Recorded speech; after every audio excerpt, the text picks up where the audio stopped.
this video, I'm going to go over Chapter 13 in your textbook on evaluation, as well as give you tips and guidelines for completing your evaluation section of your program proposal. So I'm going to go through these slides fairly quickly because I expect you to read the chapter that goes along with this. There are also some extended slides available on Moodle for you. By definition, evaluation and health promotion is the process of determining the value or worth of a health promotion program or any of its components based on predetermined criteria or standards of acceptability identified by stakeholders. These stakeholders could include people on your planning committee, other decision makers, funders of the program, for example. And the standards of acceptability are these minimum levels of performance, effectiveness, or benefits that are used to judge the value of the program or the intervention. So a few examples here from your textbook, this table is in your book, is to look at, for example, enhanced health status among the priority population. So we want to see decreased rates of mortality or morbidity, and you could compare that with state or national data or even international data. So currently with the COVID-19 and coronavirus, we want to see those rates decrease. So is this social distancing working? So we could look at decreased risk factors as well among the priority population, decreased behaviors, so lower rates of going out and being in groups, congregating in large groups, for example. Is that working? But otherwise we look at smoking, excessive alcohol use, physical activity, these types of things. Others may be established by research, so BMI, for example, blood pressure.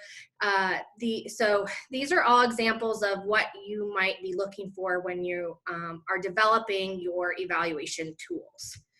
So regardless of the size, nature, or duration of the program, evaluation is really necessary. So it is very critical and important of health promotion programs, and there's two critical purposes.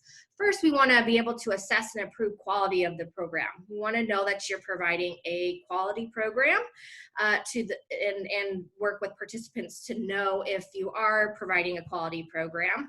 And very importantly, determining if the program is effective. So we will talk about different times of doing program evaluation because it should actually be done throughout the program, even before it starts.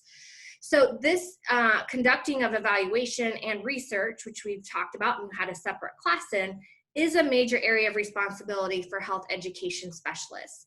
It is its own area of responsibility, and it is extremely important and valuable. In some programs, the evaluation is a whole separate course. For example, when I took health promotion in my degree, I had a whole separate class. So it is very important, and you are getting it in a very short, condensed amount of time here. But by applying it to your program, you should get a good sense of how to incorporate evaluation from the planning stage.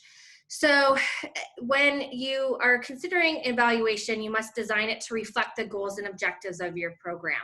So when you are developing your evaluation measures for your program, which I will provide a template and share that at the end of the presentation, it really needs to go back to your objectives. And you'll see that in the template that what you are looking for is always going to connect back to the objectives of your program.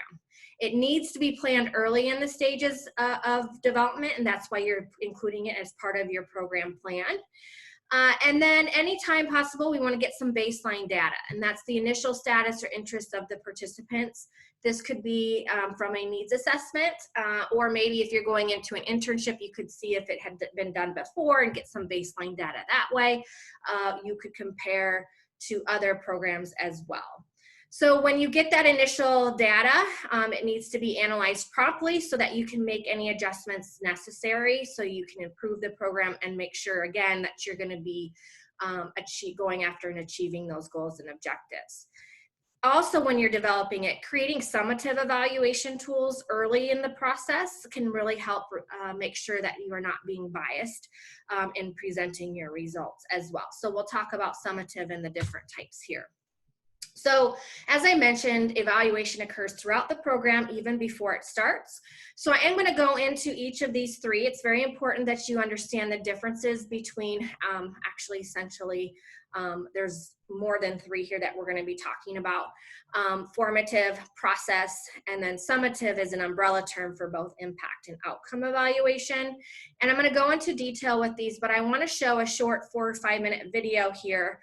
This is actually where I used to work prior to my job here, and was the person that kind of oversaw the development of these videos and created the vast majority of the website material for this video, along with others related to planning, implementing, and evaluating total worker health programs, total worker health programs, or employee health, safety, and wellness programs.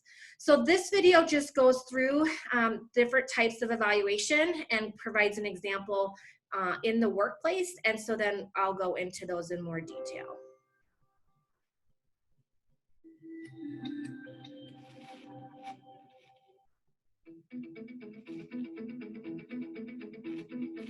We are measuring our success. We find it really important that we need to be able to produce results and being able to track your success, and sometimes challenges is really important because you need to be able to present that to management. I need to be able to support that for my budget request.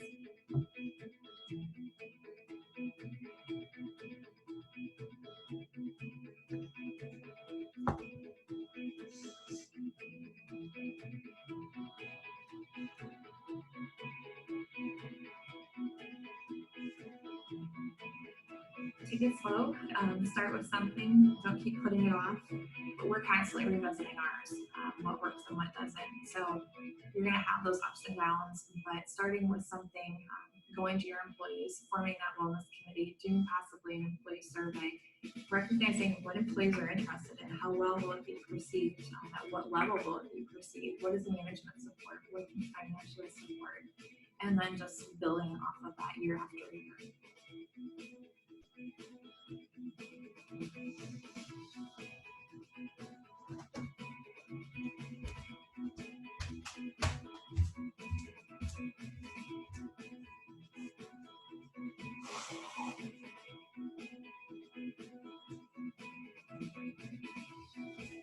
As part of our annual assessment, they complete an online survey. And that survey has specific questions on what they do at home. What are their eating habits? How often do they exercise? Do they have activities they participate in that may be construed as unhealthy? We're very upfront and open about what happens to the data, what the data is used for, who sees the data, how it's handled.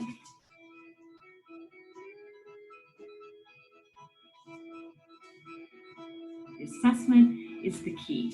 That's where we get good information about risks for our population that we can help them with. We can tailor programs for. A lot of that was driven by the claims data that said we have a population with chronic health problems that we can impact, that they can impact. And we want them. We want employees to take responsibility.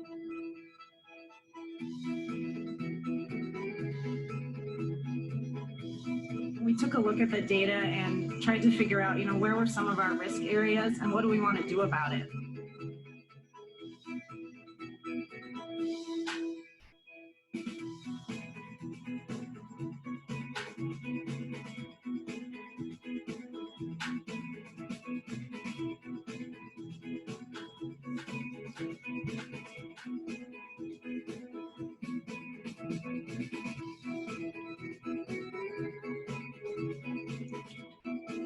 We've definitely seen it in the numbers and the screenings. We've seen things improve. We've also noticed increased attendance in some of our events. It used to be we'd do something out here like basketball, a tournament or something, and the same few people would attend, but now it's really growing.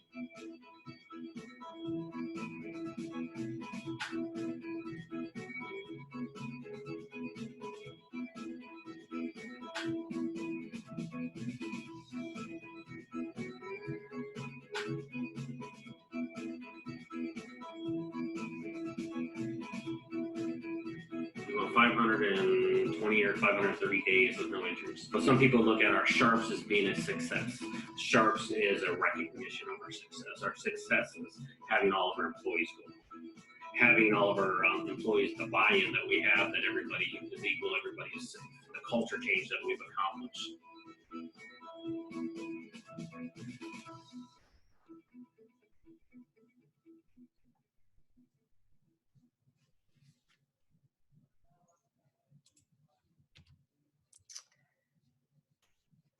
Okay, so, oops, back to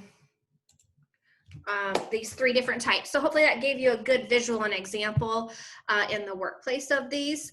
So I'm going to go into detail. So formative is really looking at program components before and during, but I prefer to really use process evaluation for during.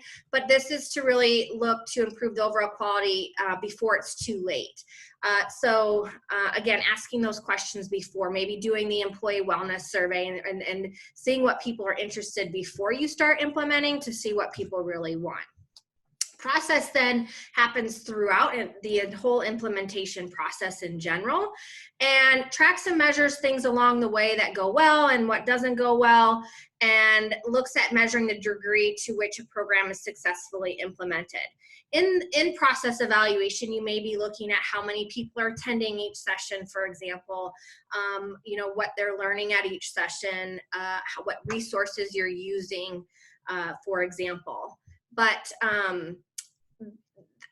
generally applies to lessons learned in subsequent versions or implementations of the program as well. So formative and process evaluations can be used interchangeably and sometimes synonymously, but I prefer to kind of use performative as to inform you prior to, and then process is throughout.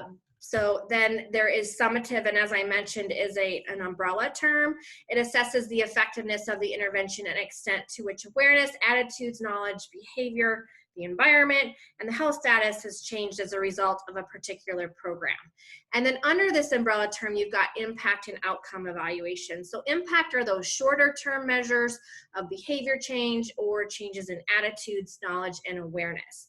And then outcome are the actual degree to which the endpoints, those ultimate outcomes of morbidity, mortality, diseases, injuries are actually decreased. So putting impact and outcome together constitutes summative evaluation. And if you remember from earlier this semester when we looked at the logic models and we had the 3 different levels of outcomes in that model, that is kind of those all fall into the summative umbrella. And we'll be looking at logic models again in the next chapter on implementation. So I'm not going to go through all these barriers and problems in evaluation, but there's a number of them that I want you to look at and look through in your chapter. But a big one that I want to point out is just either failing to build it into the evaluation process or just waiting and doing it too late. Because if you get really busy in implementation that you forget or you just don't have time, and evaluation is really key. It's important to the funders and it's important to your program constituents and stakeholders and whatnot. So need to build it in that planning program and process with your planning committee. Also, not having enough resources to conduct the evaluation, so building that into your program design, into your administrative assessment is really important as well. So you can read through some of these. There's another 6 here on this slide. But then another one I want to point out here is that sometimes they're not delivered as intended or not culturally specific. So when you plan ahead and you really consider your population, then you can avoid these issues, okay? So some other considerations in terms of ethics and ethical considerations. You need to make sure that just like in research, it doesn't cause any mental, emotional, or physical harm to those participating. They should always be informed of the purpose of the evaluation and risks, of course, associated with it. Keep it anonymous. That's really important. And if it's appropriate or when it's appropriate, use the institutional review board just like you would with research. And then who's going to conduct the evaluation? You've got internal and external evaluators. Internal evaluation, when you've got trained people within the organization or program that conduct it, they can be, of course, very affordable, less expensive. They're more familiar with the organization and program. They can communicate those results really, frequently or clearly, but the big disadvantage is they could have bias or even conflict of interest, where if you bring in an external evaluator, they're not going to have that biasness to the program. They're going to be much more objective and offer even a fresh perspective. They're going to have resources and global knowledge they can bring in, but a huge disadvantage is their cost. They can be very, very costly and very expensive. And sometimes they may be lacking knowledge specific to your program. So either way, the evaluator needs to be credible and objective and have very clear roles in the design so they can accurately report those findings. Framework for program evaluation is here. This comes from your textbook as well.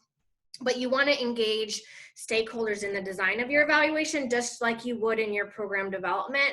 So where possible, get target population, members of the target population in your, you should have at least one on your planning committee anyway, but engage them in the process.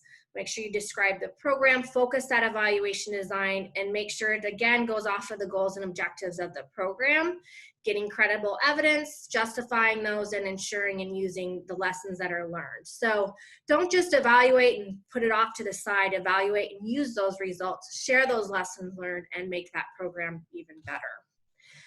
So you want to also think about who is going to receive the results of the evaluation. That's going to help in designing your survey and your whole evaluation design, because you may use interviews or observation and different types of methods for gathering your data. But different aspects of evaluation can be stressed depending on the group's needs and interests. And different stakeholders may want different questions answered. So knowing that from the beginning, so you don't waste your time developing an evaluation tool or evaluating something, and then you get to a meeting and they ask you a question, well, how many of your participants actually went home and implemented your recommendations? And you're like, oh, I don't know, I didn't ask that. I didn't follow up with them. So making sure you know that from the beginning is really important. And determining how those will be actually used. So designing your evaluation, you got to think about how much time you have, the resources you have available, how many will be included, if you're going to use qualitative or quantitative data, how important it is going to be able to generalize your findings. So all of these are really important questions to go through. And again, you can find more about this in your textbook, because I want to get to the next part of this presentation, and that is really on developing your survey tool or your measurement instrument for your project, as well as the evaluation measures. So when you're creating your measurement your instrument for your program, you need to create a survey or questionnaire. You should have at least 10 questions, or roughly 10. You just need 10 questions for your survey or questionnaire. But create it from scratch only if another one cannot be found or adapted from. So really look online and see if there's something you can find, or even questions that you can use for your instrument. We did talk about developing surveys a little bit earlier in the semester during measurement and measures chapter. But you need to include a very brief introduction, even just a sentence that includes the purpose and directions for the questionnaire evaluation, and go to general questions and then questions of interest to the most sensitive questions at the end. Make sure your wording of questions is clear and bias-free, and avoid those two-part questions. So I remember talking about this, but a reminder, so we don't ask, did you floss and brush today? Because that is an example of a two-part question. You would need to ask if they flossed today, and then separately if they brushed their teeth today. Make sure to avoid offensive language and use terminology that is understood.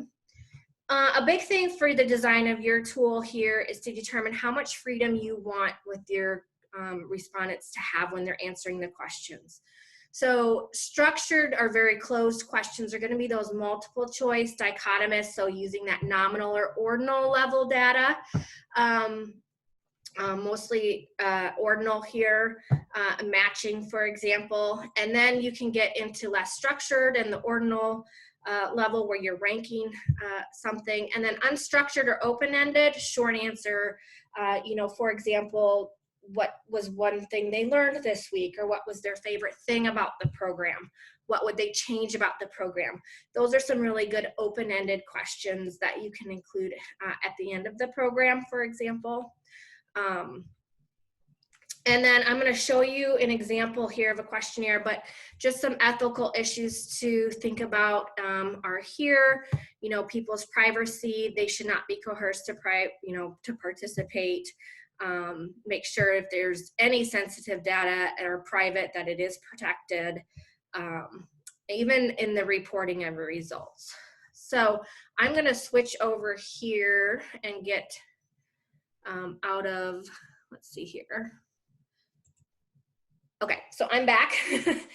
So I'm going to show you, I don't know how well you're going to see this from there, but I wanted to show you an example of a survey. Okay, I'm going to try to get it up close there. So this person did a survey that was going to be, this was for a program called Munch and Move. And this first survey was to be done, it's going to be backwards, handed out at the end of each week during Munch Friday. And they had 3 open-end questions. So you can just kind of see, I know it's a little backwards for you, but you'll get a sense of it. What was their favorite thing they learned during the week? What was one thing they learned, and what did they dislike? So I always like, what did you like best? What did you like least? Or what would you change? You've probably, seen that in some of my course evaluations along the way. And then they had one at the end of the program related to how many days a week do they exercise for at least 1 hour? Do you exercise more at home or at school? How many servings of fruits and vegetables? Those types of questions, okay? So that was at the end of the program. But then they also had a pre-knowledge test and a post-knowledge test. So really, when you do a pre or post test, it is about the knowledge, the attitudes, beliefs, or you could also get at skills. So looking at your educational assessment for guidance for this will be really good. So they have how often they exercise, max amount of screen time that they think, on a scale of 1 to 10, being least important, 10 most important, how important is health to you, but it could be specific to your program topic.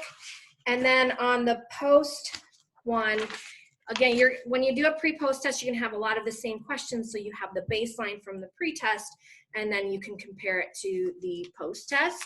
But then they added a couple questions at the very end. What did you like most about the program?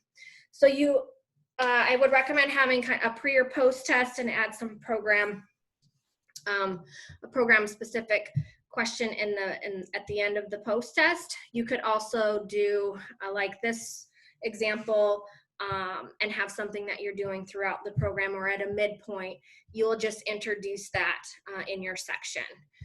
So that is the survey part. Again, you just need one survey of roughly 10 questions. If you do a pre-test, though, please make sure to include the post-test. If it's more of a program survey, then you may only have one, or if it's through the process.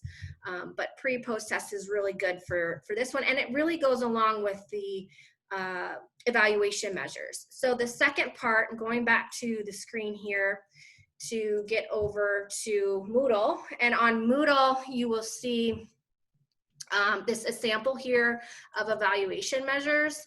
So pull that up, and this is another template that you can use. So going along with that Scooter Safety Awareness Program, you will have an evaluation section. Make sure to include evaluation as a header, and then a sentence here to introduce.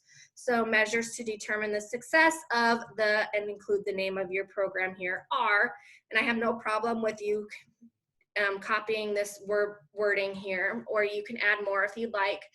But make sure you address each of these objectives. So you're addressing the program objective, behavioral objectives, knowledge-based learning, skill-based. You also may have some environmental. They're not on this example here. But for the program objective, you're gonna look at, in this example, the number of scooter-related emergency room or doctor's office visits during the summer of 2018 compared to the summer of 2017. So that program objective remembers that ultimate outcome, the change in health status. So that's what I'm looking for under your program objective. Often we may have for behavioral self-reports. Do they report exercising more? Here, are they using helmets during the summer of 2018 more compared to 2017, for example? Of course, use current years. This is a little dated, but you get the idea here. And you may have pre-post questionnaire. And this is, so your evaluation measures, and you could even title this evaluation measures if you want, and then have your evaluation or survey next. But your survey should link to your evaluation measures section. So once you've completed that, please submit a draft to Moodle when you're done with that. And then you will be done with the evaluation section. Again, please go back and read through the chapter 13. Chapter 14 also extends into evaluation a little bit, but and particularly some of the process, formative, summative evaluation types a little bit more as well. So read through the chapter, look at the slides, and review this video. And if you have any questions, please let me know.